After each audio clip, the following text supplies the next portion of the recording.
All right, everyone, in the interest of staying on time, I know there's still a few people coming in the door grabbing their lunches. I would love to take this opportunity to welcome you to Grand Rounds. It's a special Grand Rounds for us because it's an opportunity to have even more people meet Dr. Lynn Gershan.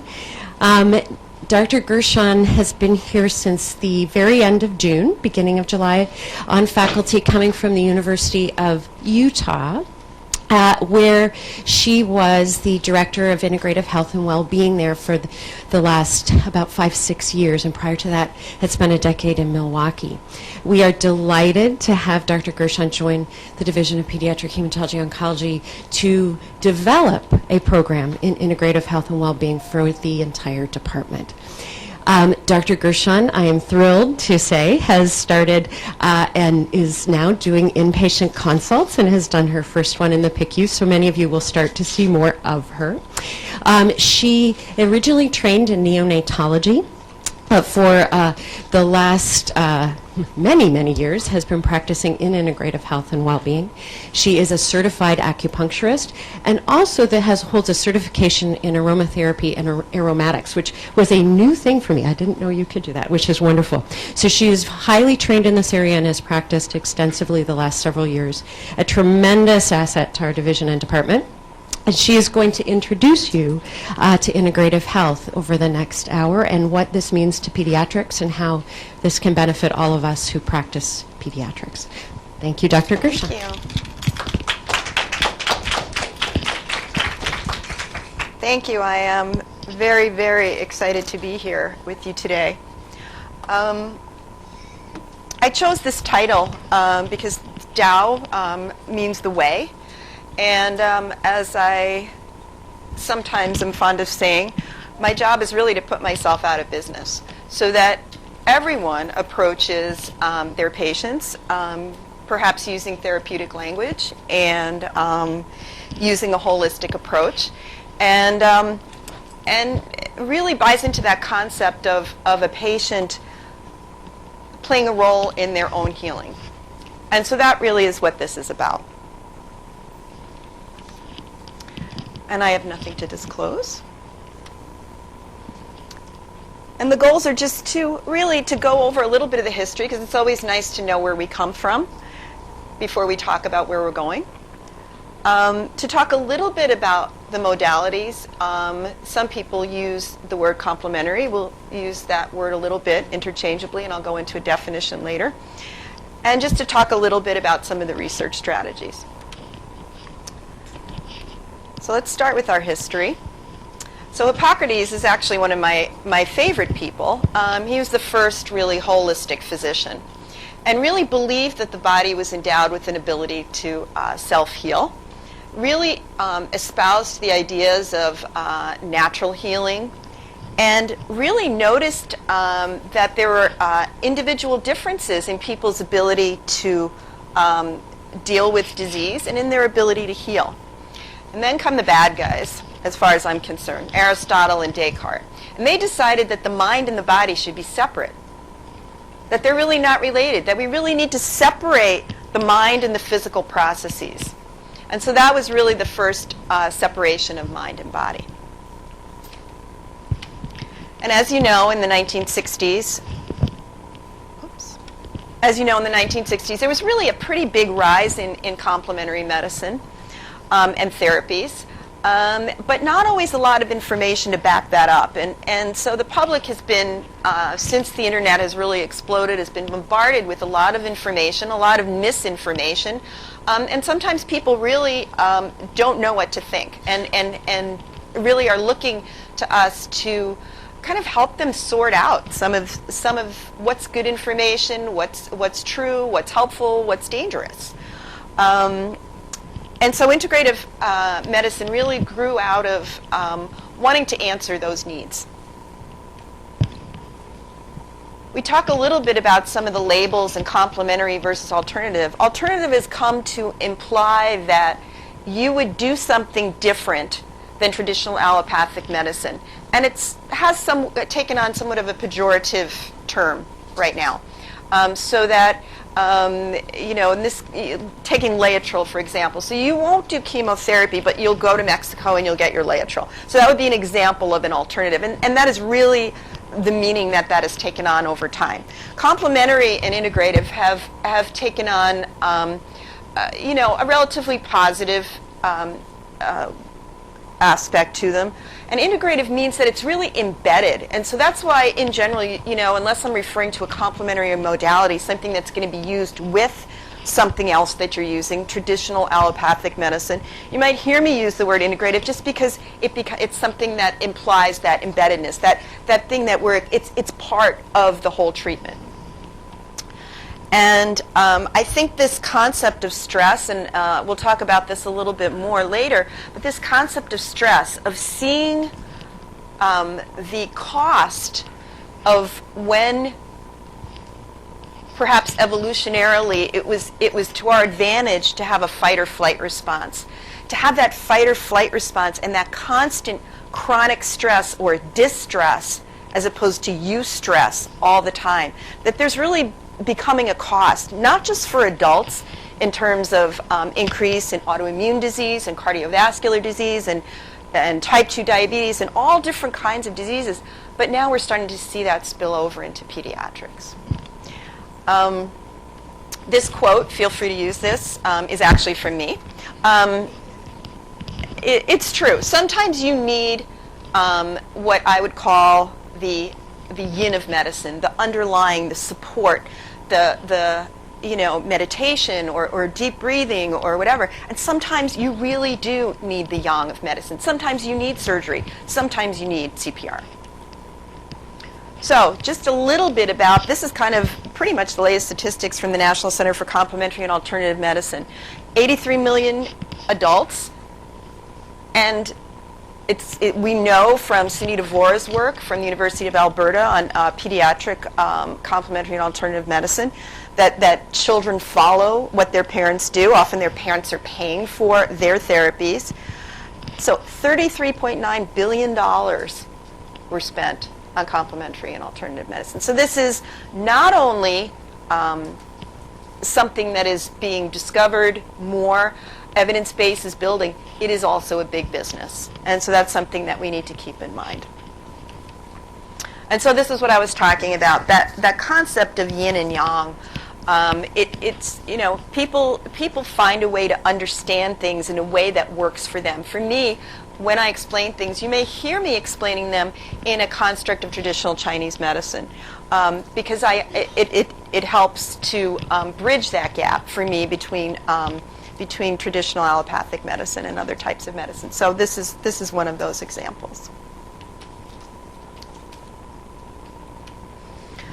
So the Consortium of Academic Health Centers for Integrative Medicine grew out of the Bravewell Collaborative. So basically there were 10 sites that received NIH funding across the United States to build integrative medicine programs. And they could do that in whatever way that they thought was appropriate, as long as they incorporated those into training programs. So for example, if they had a medical school associated, their job was to figure out how to incorporate that into their medical school, into their health system, and into true patient care and education.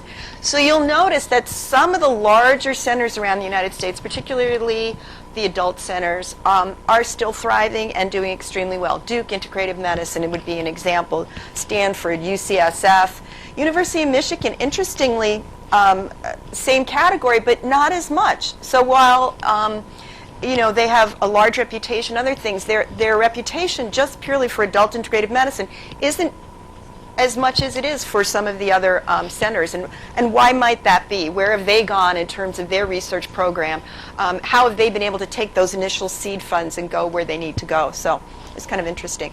This was a definition that took them a very long time to come up with. What are the things that that took so long to discuss that they finally settled on? And one of the largest problems in coming up with this was that makes use of all appropriate therapeutic approaches and healthcare professionals and disciplines. So that sometimes that might mean a licensed acupuncturist. Sometimes that healthcare provider might mean a chiropractor, depending on what those patients' needs were. And so how are you going to incorporate that and balance that with the traditional Western medicine approach that those patients are receiving. So in general, integrative medicine has a reputation as being holistic or healing-oriented medicine, and has an emphasis on prevention and wellness. And even if someone is critically ill, the body's desire to heal, the body's ability to heal, even if not cure, is still present.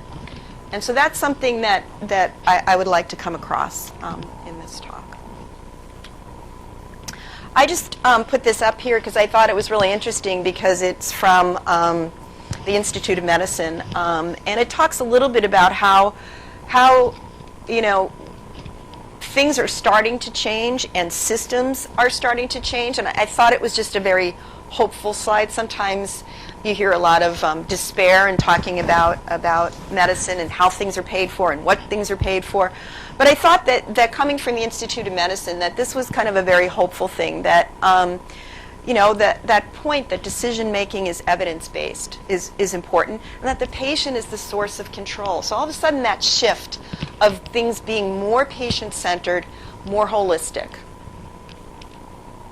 This comes from Dave Rakel. Dave Rakel, many of you know, is from the University of Wisconsin in Madison. And sometimes our family medicine colleagues are a little more adventurous and forward-thinking than we are in pediatrics. And so he was really, we consider him to be one of the fathers of integrative medicine and integrative health. And so his focus is the focus that is really important. It's on the relationship between the patient and the care provider. And it talks about things that we don't always necessarily focus on: trust, building trust, empathy, rapport. And that in doing that, in establishing that relationship, that you're able to have some insight into what may be the most helpful for that particular patient. And to remember to take into account, yes, the evidence base, that's incredibly important. What is this patient's belief? What is their culture? When you ask them to do something, is that something that really is going to fit with what is really integral and important in their everyday life? Taking that action, making this a collaborative approach, whether it's a child or an adolescent or an adult. And that this is a constantly changing and dynamic and fluid situation. And, how do you do this every single day? And that's not easy, especially when limited with time. These are the questions that Dave Rakel talks about that one should ask before prescribing a therapy. It's like people say, don't order a test unless the test is going to influence your decision making. Otherwise, don't order it. Well, this is the same thing. Before you prescribe a therapy, is it really resulting in symptom resolution or suppression? Are you dealing with really the underlying issue of what is at work here? And it may be many issues, and they may be issues that are difficult to tackle, and it may be issues that are outside your area of expertise. And to recognize that and say, okay, who else do I need to bring into this team? What is the potential harm? I mean, I think one of the things that we're seeing, if I could just pull an example out, is proton pump inhibitors. We're only now beginning to realize that all those times that we prescribed those for neonates and infants, that we thought we were doing a good thing, and realized that really not so much of an evidence base for that for GE reflux, right? All of a sudden, we're realizing that maybe that wasn't such a good thing, and that those children, and adults on long-term PPIs go on to have hypomagnesemia, go on to have problems with calcium metabolism and other problems.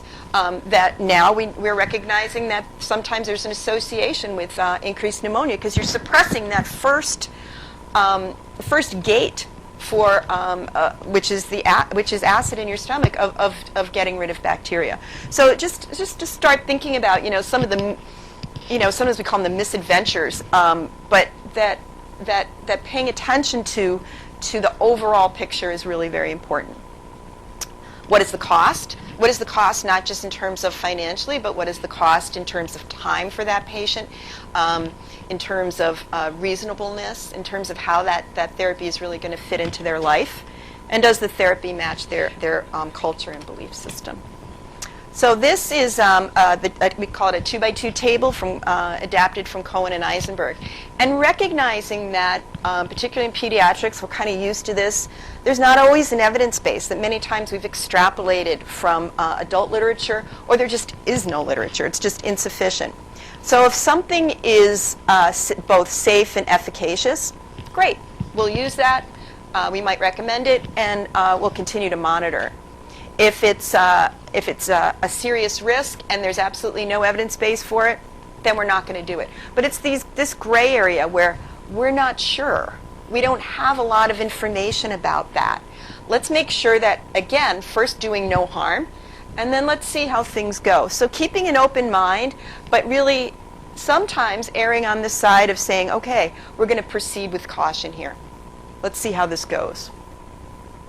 So these is not by any means an extensive, a complete list, but it's a relatively extensive list of some of the things that I just wanted to bring up for pediatrics. So medical acupuncture, which is something that I am particularly interested in. And I think that concept of restoring balance, restoring that dynamic equilibrium is appealing. It really focuses on self-healing.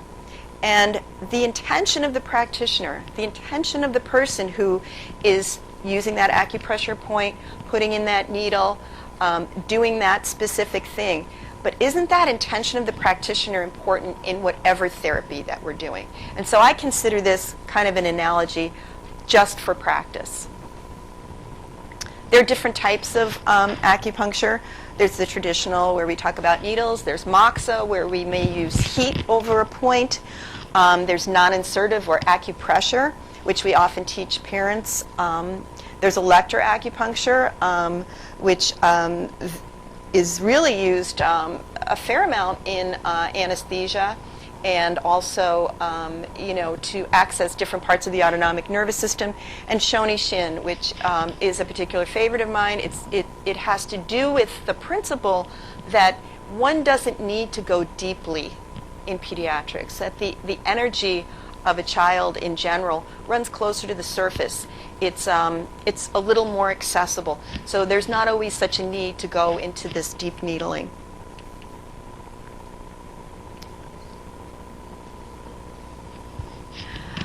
So just going back a little bit to the history of acupuncture. Really a very, very, very old therapy. They found Stone Age mummies where they have found evidence of using large bone needles. In the 1st century BC, there's the Wang de Neijing, which you may have heard of. And so this is something that's been around for over 2,000 years. And it really is a doctrine that kind of puts together and collates the essences of traditional Chinese medicine, is still followed today. And basically it's a discourse between the Yellow Emperor and 6 of his medical advisors. And in him asking these questions is how the information is taught and learned. And so it's just it's kind of what is used all the time, every day in traditional Chinese medicine. In the 1600s in Europe, there are some reports of acupuncture being used. In 1916, this is having gone to McGill, William Osler, I know Hopkins thinks they own Osler, but they really don't, we do. And there's this very interesting story, and in fact, needles in the McGill Library from Sir William Osler, and they actually look like hat pins, and in fact, they were hat pins. And so he went to England to learn some procedures and came back and used these hat pin-like acupuncture needles for treatment of back pain in Canada. So in the 1970s, really, this is considered when the gates were opened. James Reston, who was a reporter for the New York Times, went to China and ended up having an appendectomy. And during his appendectomy, he requested to have acupuncture. And so he came back and was, ecstatic and it inspired the NIH to actually send teams to China to learn more about this. And so that was really the biggest resurgence in the West of information about that. And so in 1997, there was an NIH statement supporting the efficacy of acupuncture for specific diagnoses. In 1999, the National Center for Complementary and Alternative Medicine was established within the NIH. And in 2009, a retired Air Force colonel named Richard Niemsow decided that he was going to find a way for medics in the Air Force to be able to, when they couldn't carry morphine and they couldn't carry analgesics for people wounded in battle, is there some way that he could make it simple for people to do acupuncture? And so he came up with protocols of battlefield acupuncture. And if you are interested, you can look on YouTube. There's things that shows, transport planes of Air Force, people in the Air Force being transported and having needles in their ear. And having been taken out of the field, had the same needles in, and being transported, and really how they've documented the decreased use of morphine and other sedative analgesics in the Air Force. So the Air Force is probably one of the biggest proponents of acupuncture in this country right now. This is just a brief comparison of traditional Chinese medicine and Western medicine. And it's not perfect. It's not a perfect comparison, but you can see how they complement each other, how the use of one strengthens the other. And one example that I use sometimes with the residents is just pulse diagnosis. You can feel someone's pulse in their radial artery, and you can notice perhaps whether there's a delay from their carotid artery. And you can notice maybe some qualities of that radial pulse. But you don't necessarily associate that with it having attributes of specific organs. And so really what it does is it kind of, instead of having a narrow focus, traditional Chinese medicine, for me, when I apply that, it just allows me to broaden my focus. It allows me to notice things that I didn't notice before and to open my eyes to physical diagnosis that I may not have really focused on or noticed that much before. So this is, you may hear people talk about De Qi. I think we talk about that probably a little bit less in pediatrics, but I bring it up because in a lot of the acupuncture scientific literature that's been discussed, they talk about, particularly in the developing theories of acupuncture analgesia, they talk about that sensation. And it's really hard to quantify that, which is part of the issue that arises when you're talking about sham acupuncture and you're talking about having a randomized controlled clinical trial to demonstrate some of these therapies that really aren't particularly amenable to that type of thing. So how do you quantify when someone's putting a needle in and they get that sensation of what that feels like? That's very difficult.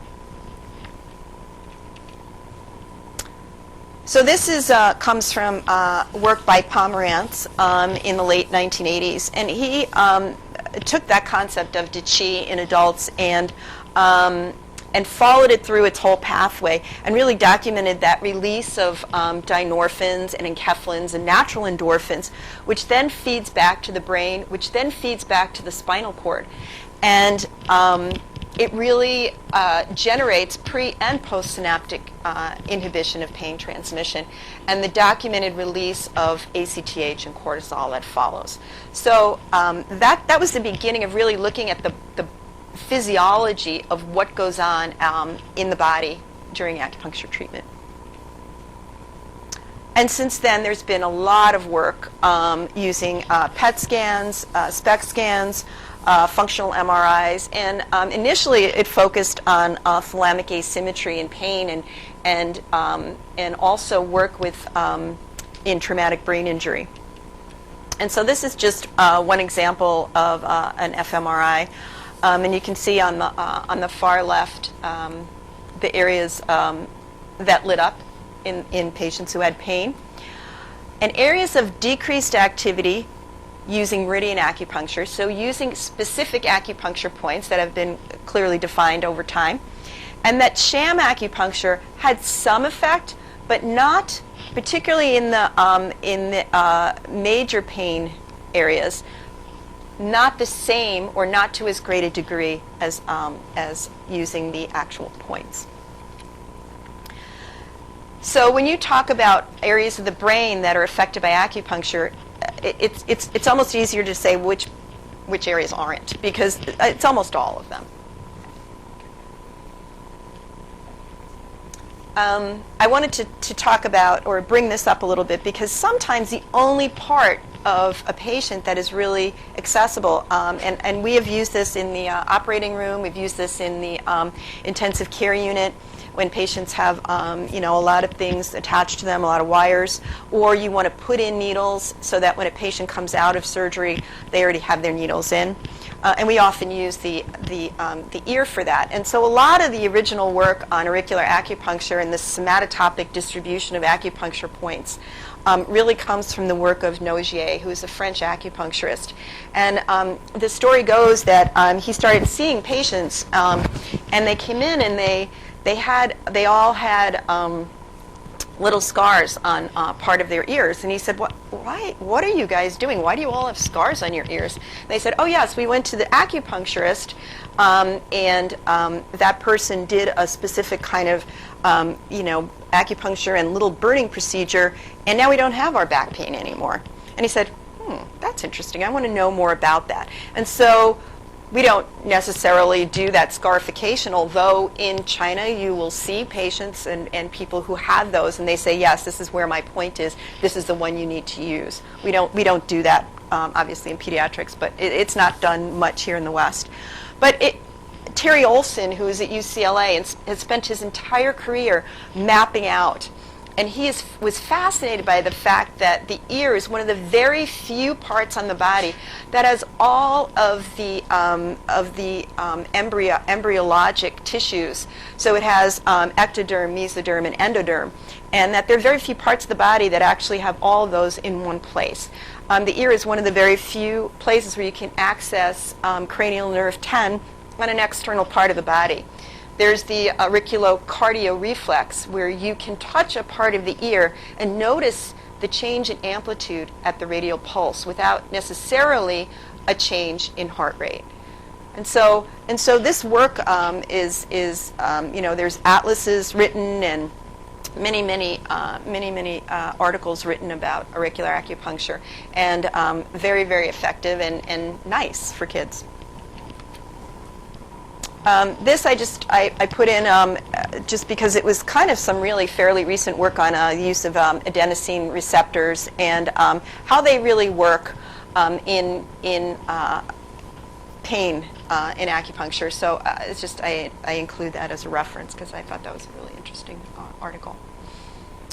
Just moving on briefly to medical aromatherapy, or the therapeutic use of essential oils, and really differentiating that from other types of aromatherapy. So the definition of medical aromatherapy is that you're using essential oils in anticipation of a therapeutic effect. So as opposed to aesthetic, which is kind of a cosmetic use, this smells good, I'm going to spray this here, this smells good. And psychoaromatherapy, which is actually a fairly lucrative business where people actually consult with aromatherapists to have people buy more things in stores, or work more efficiently in their cubicles, or things like that. So if you can give up your day job and become a psychoaromatherapist. These are some of the routes of absorption of essential oils. Primarily in the United States, we really use topical and inhaled. And when you talk to European aromatherapists, they for the most part will say, not only are people not well enough trained here to be able to use them this other way, your medical system isn't set up properly for it. In other words, there's not as much of a hierarchy in Europe in terms of medical care or health care. And so people may go to their aromatherapist one day, a physician the other day, their chiropractor the next day, and there's really not a huge differential in terms of that. But also the quality and the reliability and the reproducibility. We don't, in general, the FDA does not regulate in any way the essential oils. And so you don't always know. You're dependent on the material safety data sheet and the the printout that somebody gives you, that these are the chemicals that are in that particular batch of lavender. You're really dependent on the company to provide that, and the honesty and integrity of the company to provide that to you. So just the whole process of olfaction and how we can use that for healing is really fascinating. And so the brain loves pleasure. So the first thing that usually happens when you smell something is you say, I like it or I don't like it. And that's the first thing your brain does. And then the second thing your brain does is it says, have I ever smelled this before? And what we know is that if you've smelled that before, that all of a sudden this deeper, more primitive part of your brain, the hippocampus, starts to light up. And it says, yes, I remember this. And maybe you've had that experience if you've smelled crayons. And you said, wow, I remember. You can almost see the movie in your head. I remember kindergarten, and I remember coloring this and making this for my mom or my dad. Or another experience that may be pleasant or unpleasant. And so that's kind of how that works. And we can use that. And sometimes it works for us in a negative way. In other words, if somebody has chemotherapy and they know that they've always associated a specific smell with chemotherapy, they may never ever in their whole lives want to smell that smell again. But we can also use it in a positive way. We know that children particularly have sometimes anticipatory nausea on their way to the hospital. They may start to feel nauseous on their way to their chemotherapy. And so we know that we can give them something that they can take in the car, and they can start to use an active thing on the way to the hospital to help change that reaction that they have. So they don't have to wait till they get to the hospital and maybe they get their oral or their IV antiemetics. So these are just some of the uses of topical essential oils. I often combine essential oils sometimes with herbal things, make compresses. We might use those for hand-foot syndrome in chemotherapy. We might use this for migraine headaches. There's a lot of different uses that we can use.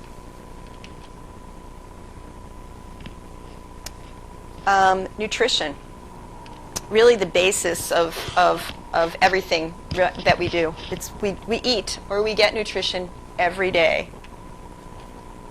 And so from a traditional Chinese medicine perspective, we talk about that as being related to the 5 elements: wood, fire, earth, metal, and water. And it's about a balance.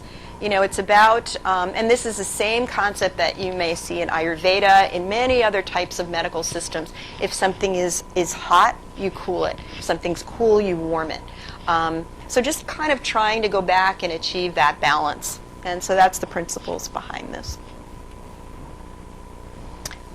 And sometimes we forget these basics, just to go back to basics. Even when someone is really sick, you may still decide to set your table. You may say, well, why don't you just bring in your favorite cup from home? You may not be ready to eat, and here's the therapeutic language. When you're ready, then this will be ready for you, and you can use it then. So that type of setting up success, when, then. And so you're just right there, you've just incorporated that, and that didn't take you any extra time at all in your day.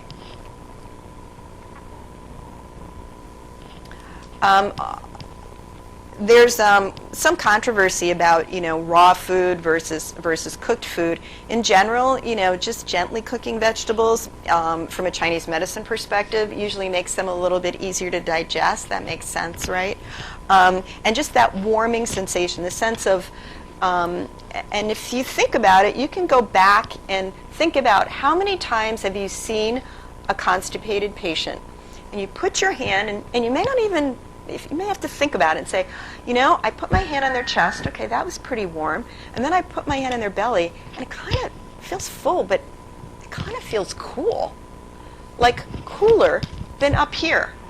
And so those kinds of things, noticing those, you might say, okay, so then maybe warming foods are a little bit better. That's that kind of tying in that concept of traditional Chinese medicine with what your hands and your eyes are noticing. So that's really all that's about.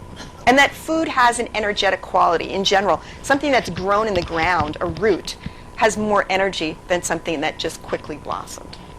So,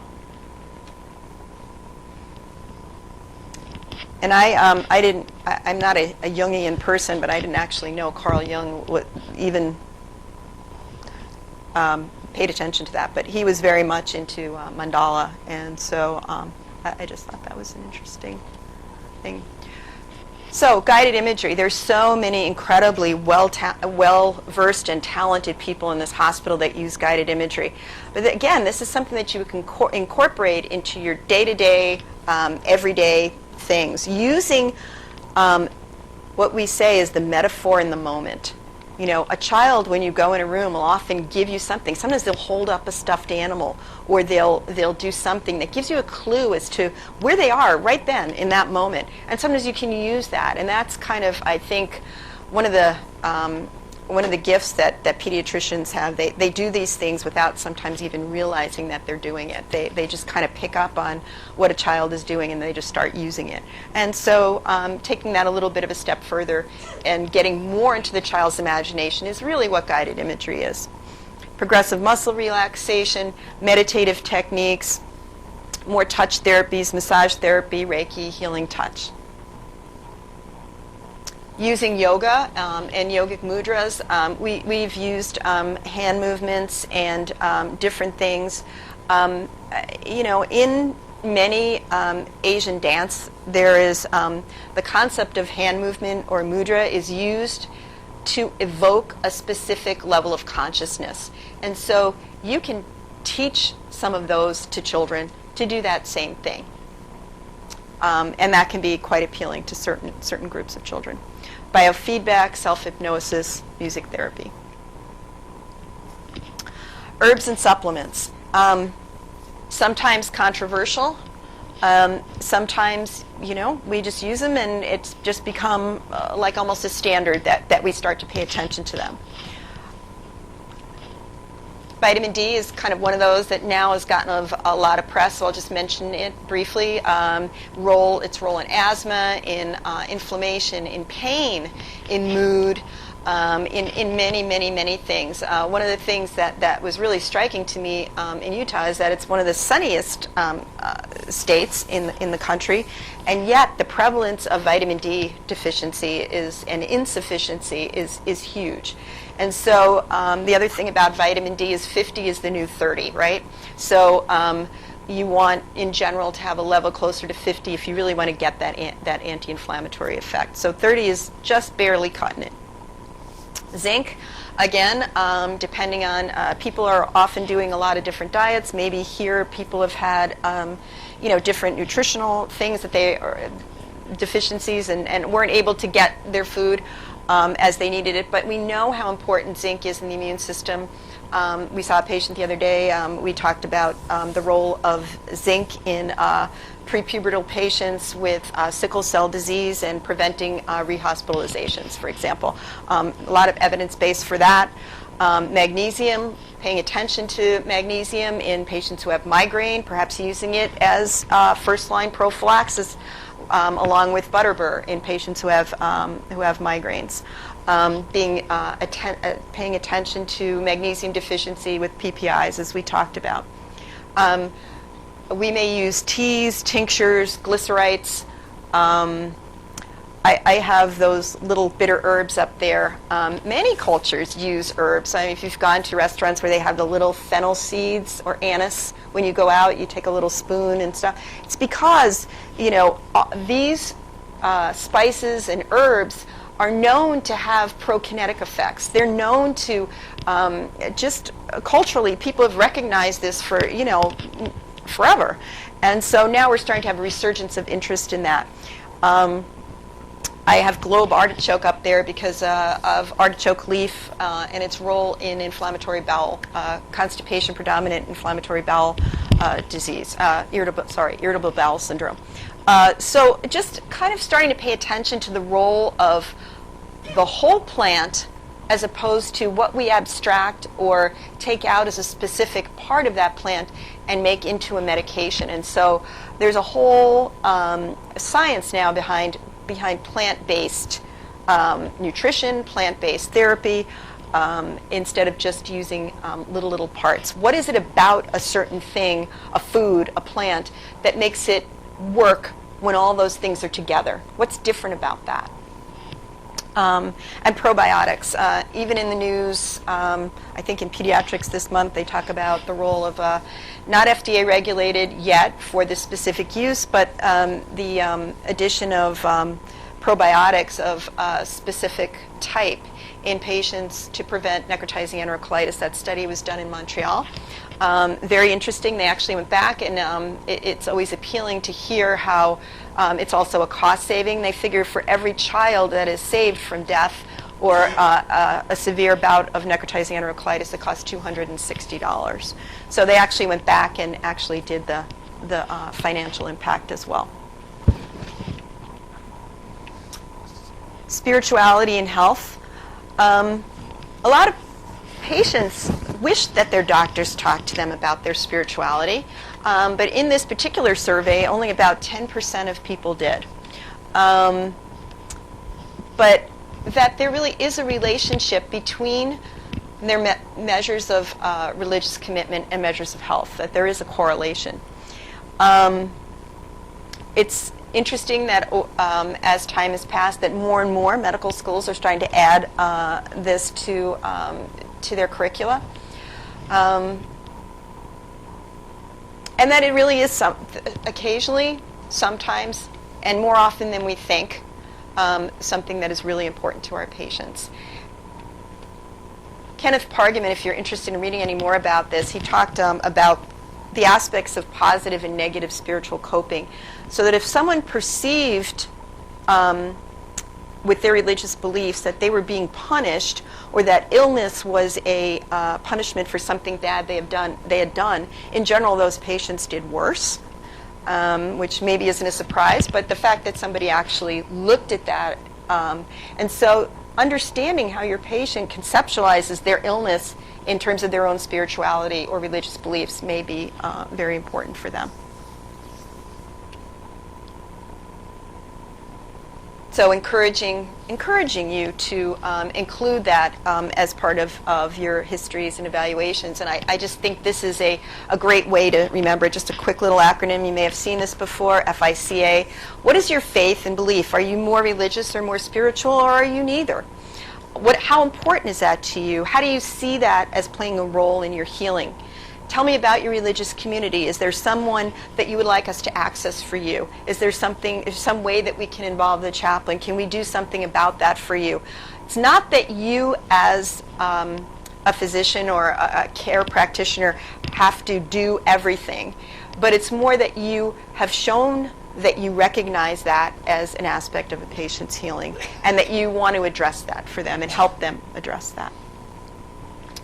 And to take into account self-care, that the work that you do every day can be very draining. And how is it that we care for ourselves, and not always putting that on the back burner? Well, when this month is done, it's a hard month, and when this month is done, then I'll take care of myself. Then I'll exercise again. And to just think about that, and that when we are telling our patients that these are things that they should do, that they should learn to take care of themselves and things like that, that we don't disregard that in terms of our own self-care. So just briefly, just some thoughts about what we would like to be able to do here. To really be able to be a resource for our patients and for the community. And I think that is something that, for patients to have a place to come where they feel that all of their needs are met, that they're being treated in a holistic way, and that they're not afraid, that there's a culture of acceptance, that they're not afraid to tell you the other things that they're doing, because there's not going to be a judgment. There may be education, there may be exchange of information, but there's not going to be judgment.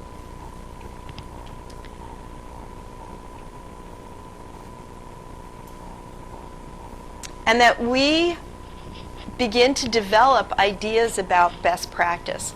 There are so many aspects of pediatric integrative health that we know very little about. And so what are our responsibilities in terms of helping to develop that evidence base, promoting education, and really having our patients realize that we recognize that there are a lot of paths to healing, and just because what they choose may not be what we would have chosen, that it's still okay, and that we'll help and promote that in the best ways that we know how. And if we don't know the answers, that we will try to find those answers. So we've started outpatient clinic, and we started our inpatient consultation service. Initially, we were starting with oncology and bone marrow transplant. There's also an amazing nurse clinician who works in bone marrow transplant. Her name is Megan Voss. She has a lot of experience in many of these modalities, and she is a nurse clinician that is also available and right now just particularly for the bone marrow transplant patients, but you may also see her in the hospital. Really, as a team, just trying to really promote these ideas and just create, as I said, that within the hospital, that culture of openness. We're also starting an integrative health committee, and the first thing that we are thinking about tackling is the concept of nutrition for healing, because nutrition is such an important aspect of what we do. Eventually, I am kind of old-fashioned in that when a consult is done, I consider that to be an educational experience for the person doing it as well as for the person receiving the consultation. So I hope that will continue. And then over time to be able to reinstitute, just for us within the hospital, I know there have been other integrative medicine electives, but just kind of a more practical one of working within the hospital in the outpatient clinic. And then these are just my specific areas of interest in research. Before I came here, I was interested in looking at salivary neuropeptides as an index or a biomarker for children's autonomic response to complementary therapies. That idea or that concept of cultivating resilience in children and to enable them to be able to grow up to be healthy and happy adults. And acupoint therapy in immunocompromised children. So I'm going to end with this slide. This slide is really what we used to think of as being adult problems, and how stressed our children are in terms of diet, environment, external pressures, societal pressures, all these things, and that we are starting to see all of these things in pediatrics now that were traditionally adults.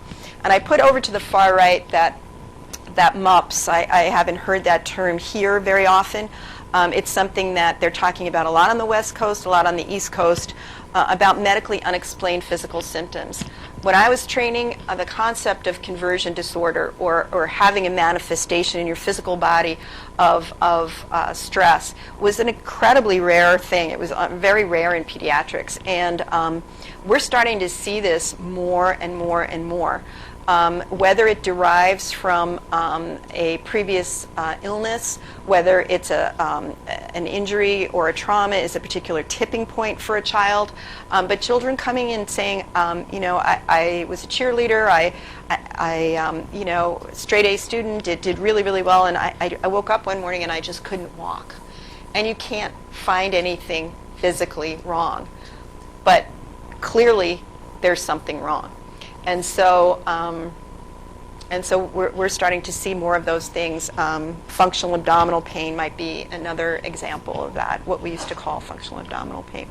So just to begin to think about that and what each of our roles, will work out to be in the next little while. And I look forward to working with all of you. Thank you.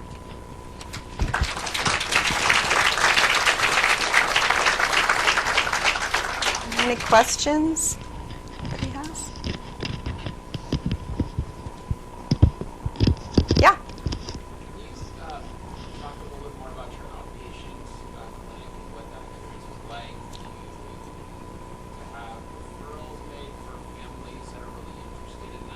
Mm-hmm. we might not have that sort of background and Sure.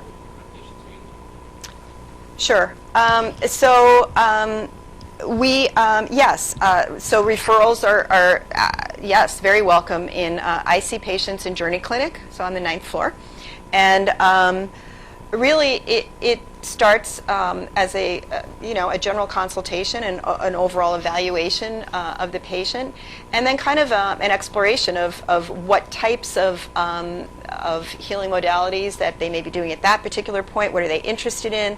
I think every one of those experiences is a very different and individual thing. It can be anything from patients saying they walk in with a bag of herbs or things and saying, here, this is what I've been prescribed. Can you tell me if these interact with anything else? Or I have chronic migraines and how can you help me with that?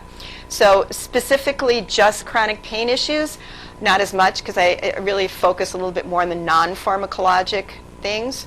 But yes, happy to accept referrals in Journey Clinic. The practical way to do that, Epic will build or is currently preparing to build an outpatient referral called Pediatric Integrative Health, and there'll be similar inpatient consultation that you can check. It's just close to being released, but has coming soon.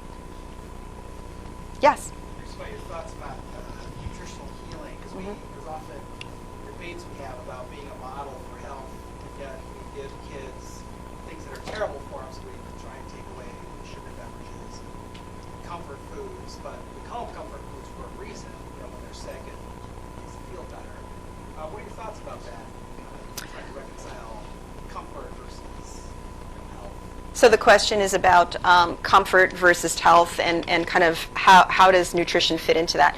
And for me, that's a very important question, and that's why we chose to start with the Integrative Health Committee. One of the things that we wanted to start with was nutrition. I think when you see, for example, I don't want to over discuss high fructose corn syrup, but when you look at studies, for example, that show children getting a fairly regular dose of what they would get in just regular food, a food that they chose that had high fructose corn syrup in it. And they actually look at cerebral blood flow, and cerebral blood flow decreasing for 15 to 45 minutes after a significant dose of high fructose corn syrup. That's interesting, because isn't that what they're getting in the foods that they're getting often at school from the machine? And contrasting that with schools trying to give a healthier diet. That's where healthy kids spend most of their time, right? At school. And because so much food is being wasted because kids aren't making the healthy choices, that schools are trying to opt out. How do we get a waiver so that our school doesn't waste all this money because kids are not eating that food? So where is the breakdown? Is it just an educational piece? Is it a cultural piece? It's all of those things together. But that question of at least providing healthy choices in the hospital and saying this is what we have, and trying to achieve that balance of at least eat something, at least get some kind of enteral calories into you. That's why we're choosing that to focus on. So I think that's a fabulous question. I wish we had the answer, but we don't. That's where we're going to look.